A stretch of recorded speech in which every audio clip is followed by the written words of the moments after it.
What's up? Every good girl needs a little thug.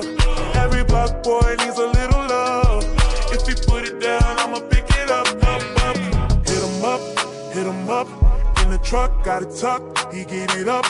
Pocket stuck all night. I like you ain't gotta say it when you know it's on side. She got everything you want in a nice body ass fat.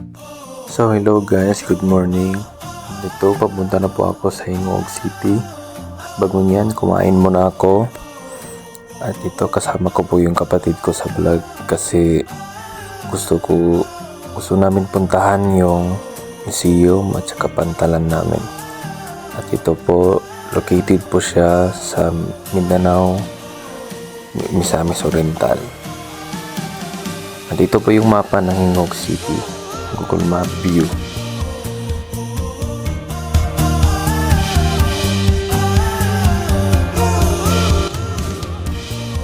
At ito na po yung church namin sa Hingog City, sa Misamis Oriental. At doon po papunta na kami sa Hingog City Plaza namin. At ito po yung itsura ng plaza namin sa Hingog City. Pasok na kami sa plaza.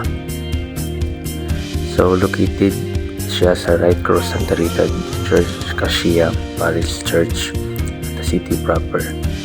So the park is a favorite hangout spot or locals with the project. It will be even more attractive, especially with the holiday seasons fast approaching.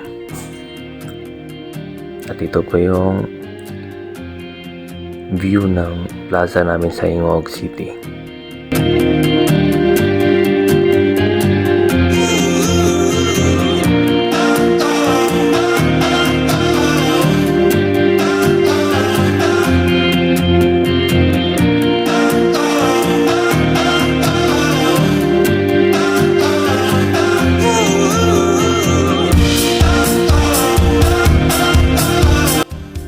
At papunta na po tayo sa mga fruits na gawa ng semento. So, and display of gigantic replica fruits that are major agriculture product of farmers that located at the Hingog Arcade, Barangay 9, Hingog City. So, ito po yung mga prutas namin. And now, Hingog City Museum. Ito po yung museum namin sa Hingog City.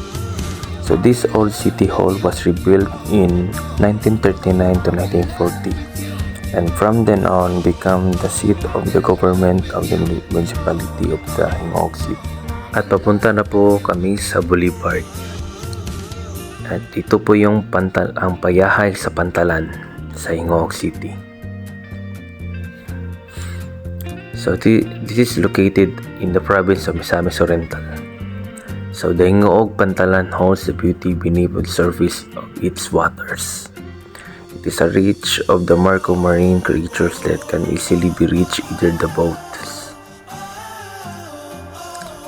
Every afternoon, residents go there to enjoy the ambience of the seaside atmosphere, to feel the refreshing breeze that blows through the face and gaze at the glorious sunset that leads one of the introspections.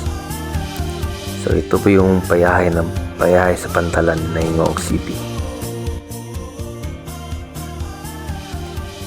Thanks for watching po. I hope you will enjoy.